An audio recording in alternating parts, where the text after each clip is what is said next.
Live, and today I have to unbox.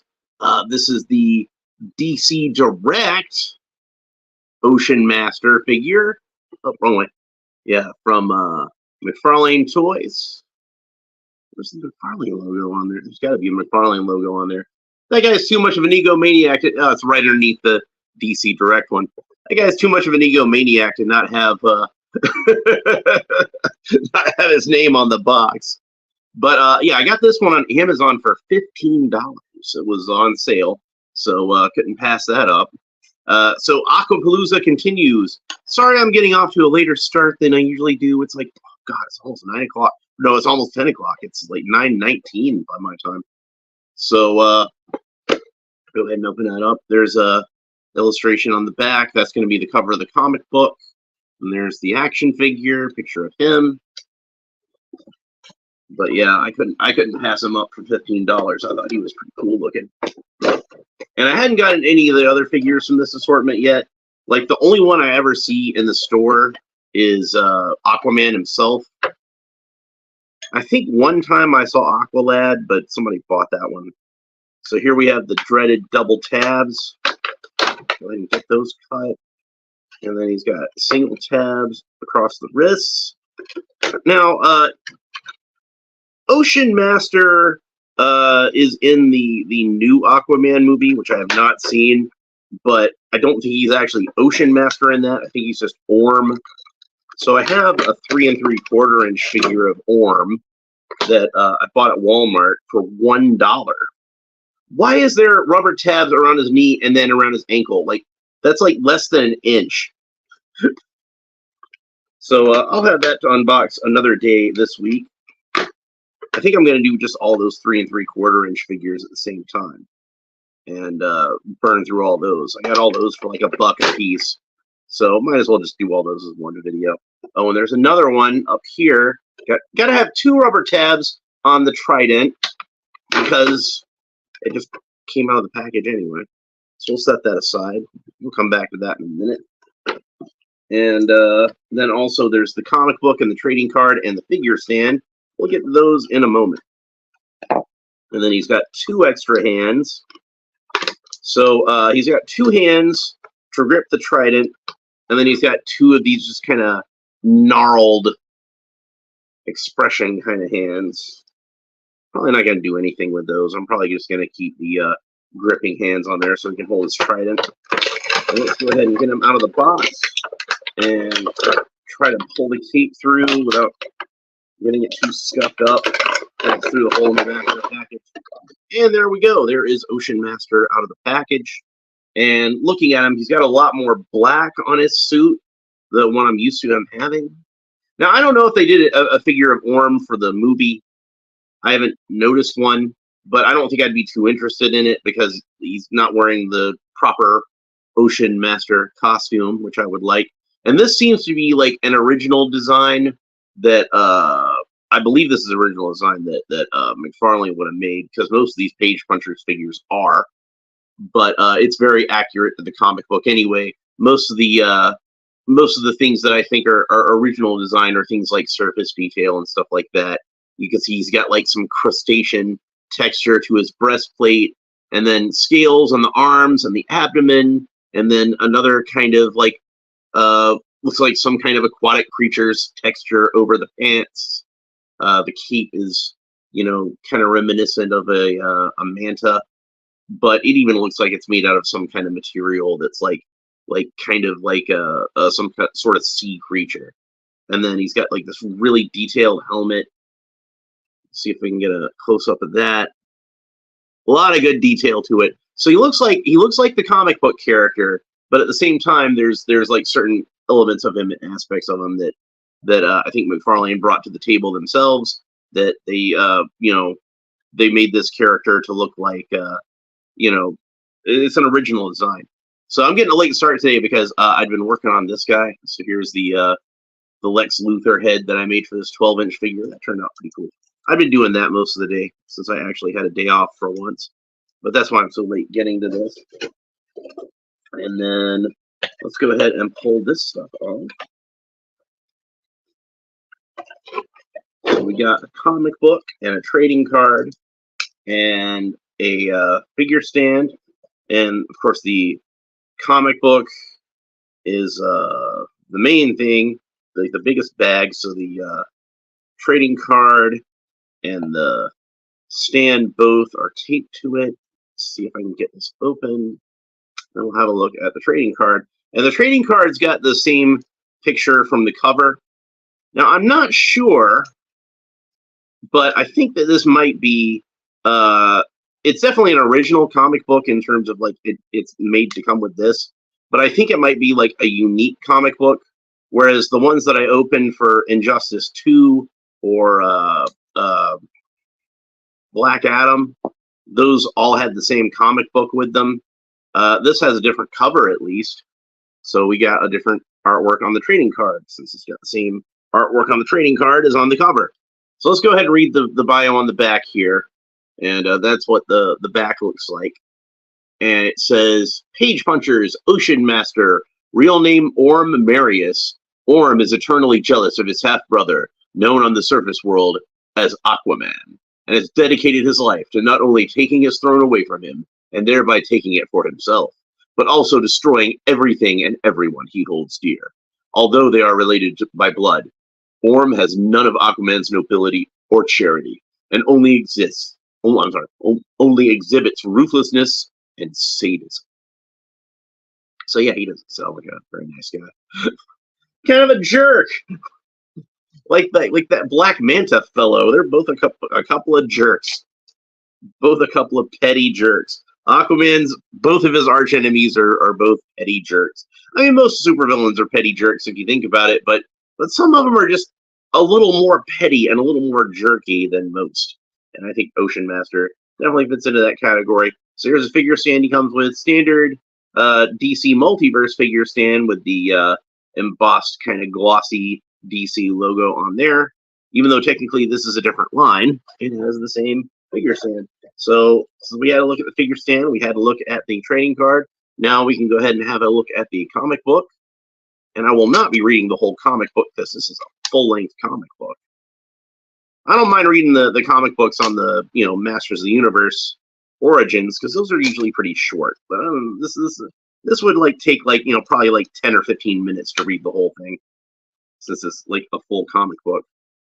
Now I'm not sure, like I said, what it's going to be on the inside, but at least it has a different cover from the other ones. And if I ever get the other figures, I guess I'll find out.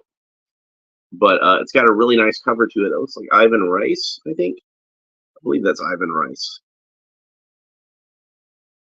It says, nope, it's Paul Pelletier. But it kind of has an Ivan Rice kind of feel to it. Paul Pelletier is a really good artist, too, so I shouldn't be surprised that he would do such a nice cover. So here we go. On the inside, we got like a front piece with Aquaman and Black Manta. And like I talked about in the Aquaman and the Lost Kingdom Black Manta figure, that's a pretty cool Black Manta. I would like to have it one of these days. Maybe I'll try to get it.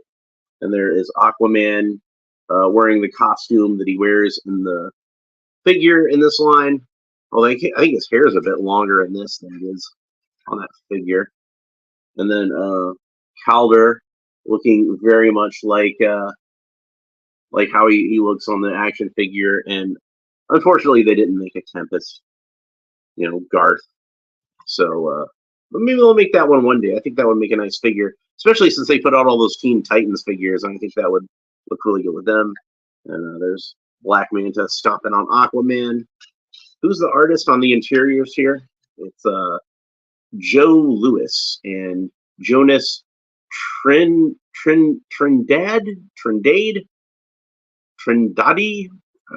But good artwork. Sean Ryan is the writer. Rex Locus did the colors. Josh Reed did the letters. And okay, so it says here Aquaman variant cover, Aqualad variant cover, Paul Pelletier, Ocean Master, and Black Man. So yeah, it's the same. It's going to be the same story on the inside, I think, but just with different covers. But the artwork on the inside is nice. Pretty good artwork. It's about as good artwork as I would expect in an actual DC comic that you would buy in the store. They got a little advertisement for Black Adam there. So let's go ahead and set the comic book aside. Since we're done doing that, we can talk about the action figure. So the main difference I can think of, other than the surface detail, between this action figure and how he appeared in the comic, is usually in the comic, for most of his suit is colored purple. And then you have like this kind of orangish color on like, you know, some of the other stuff like the mask and whatnot. But usually the whole suit is colored like a dark purple for the top and like a lighter purple for the bottom, but purple over the whole thing. So, but in this one, it's black, and I think that looks really sharp. So that was probably a good decision. It's one of those things where like the purple on the top it's the way it's colored, the way it's drawn is like almost like they intended it to be black, and the purple's just a highlight. But even usually when I see him on action figures, he's usually mostly purple. So, and then of course in the movie he had silver instead of this gold color. But I like the gold color better because it looks more like the orange that was in the comic. And you could argue that the orange was intended to be gold. So let's have a look at his articulation. He looks up about that far, looks down about that far. He can tilt his head somewhat quizzically to either side. The head, of course, rotates all the way around. So then the arms move up about that far. It seems like that's about as far up as they would move anyway, even while the shoulder pads. So I don't think that the shoulder pads are really hindering the motion too much as far as that goes. They would hinder it here, though, where the arm does rotate all the way around, but that shoulder pad kind of gets in the way. So, and then he does have the double jointed elbows. So that's about the range of motion you get on the elbows. He's got the cool Mcfarlane ball jointed wrists. So you can move his wrists around any which way. That's pretty cool. So he's got the cool Mcfarlane torso articulation that we're used to. So you can move any which way as far as that goes. He can't really do the splits that well because, you know, the rubber pieces at the side, those kind of hinder that a little bit. I kind of feel like the trunks themselves are getting in the way. Like the trunks are riding a little more low on this guy than they usually do. And likewise, his leg doesn't seem to want to kick up that far. Again, because those trunks are just kind of low and they're just kind of getting in the way. Is it even like flush with the pelvis on the inside? I might push it up a little bit more. Maybe. No, not quite. I think that's about that. He does have the double jointed knees, which this knee does seem a little stiff, but there we go. We got it to bend up all the way. And we can see that he does have like some fins on the back of his boots, kind of like Aquaman himself. And he does have the A belt buckle like Aquaman himself has. But I think like in the more modern comics, and correct me if I'm wrong, anybody who's read a lot of like New 52 and later Aquaman comics, this seems to be more like a symbol of like Atlantis in general. So you see it on a lot of different characters besides Aquaman and Aqualad. Like back when I was a kid, you just saw it on Aquaman and Aqualad, but now you see it on, you know, this guy, on Mera, on Valko, pretty much any character that has any kind of connection to Atlantis nowadays has that particular symbol on it. So, and then the toes, like the feet, are on the same kind of rocker ankle. It's the newer rocker ankle. It's kind of disguised with some wrinkles and such. I don't think it's particularly like exclusive to this particular figure. They might use the same joints on other ones. I don't know. But it doesn't seem to have like any of the specific sort of like oceanic texture to it. I could be wrong. And then so the toe points down about that far, points up about that far. And then of course he's got toe articulation because they want to show off. So that leaves us with the accessory, and the accessory that he comes with is this trident. There's a lot of cool detail to this trident, like almost looks like a kind of a barbed chain wrapped around it at some points. Looks really nasty, and it got kind of warped. Mine's kind of warped a little bit. You can see kind of warping to it, but I think some of that might have been intentional, because if you look at the prongs on the trident, like this one clearly is supposed to be longer than this one. It's not symmetrical. You can see that like the barbs are facing different way.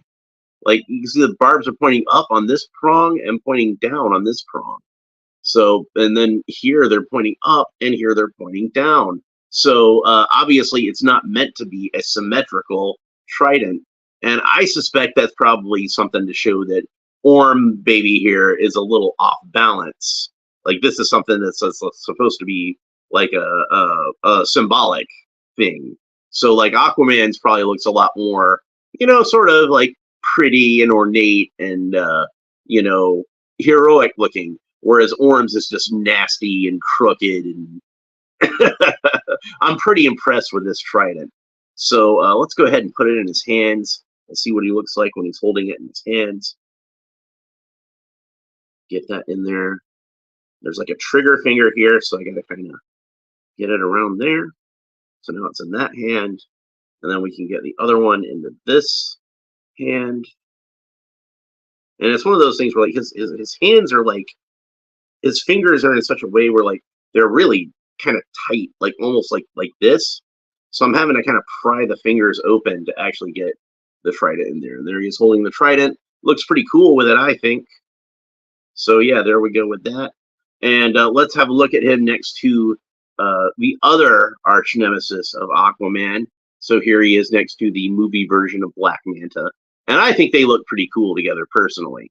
Like, this guy looks enough like the comic book, and this guy looks enough like the movie, that they kind of meet in the middle. Even though this is a comic book version and this is a movie version, they still, one looks enough like they both look like they could fit in either way. Like, this could be a movie design for Ocean Master. And this is pretty much what Black Manta looks like in the comic book. So they look pretty good together. Now, there's two schools of thought. I think I might have mentioned this in the Black Manta video as to who the arch nemesis of Aquaman is. Is it Black Manta or is it Ocean Master? Usually it's, you might have like somebody say the Fisherman or Black Jack if you're a Golden Age comic book fan. But really, I think for the most part, most people kind of look at it as being one of these two guys. And while I lean more towards Black Manta as my preferred arch nemesis for Aquaman, I gotta give it up for this Ocean Master figure. I think, like, if I'm just comparing them as action figures, Ocean Master, I have to say this. I have to say this. Ocean Master blows Black Manta out of the water. Huh? Huh? I'll see myself out now. Okay. All right. But yeah, that's pretty much it for this Aquapalooza. We'll continue tomorrow. And I think what I'm going to do tomorrow is open those 3 3/4 inch figures. We'll just do all of those in one fell swoop. I've still got a 12-inch Aquaman. I've still got the Black Manta sub, and I've still got a Superpowers Aquaman. So we'll have lots of cool Aquaman stuff this week. It'll be a lot of fun. So that's pretty much it for this. If you want to make sure you don't miss any of these further videos, make sure that you like and subscribe and all the fun YouTube stuff down below. Leave a comment. Let me know what you think about Ocean Master, both the character in general and this figure specifically. I think that I was very pleasantly surprised by how much I liked this figure now that I've gotten him out of the box and I've had a look at him. Like, I knew that I was gonna like this figure because he just looked so freaking cool, and for that $15 price, like you can't say no to that.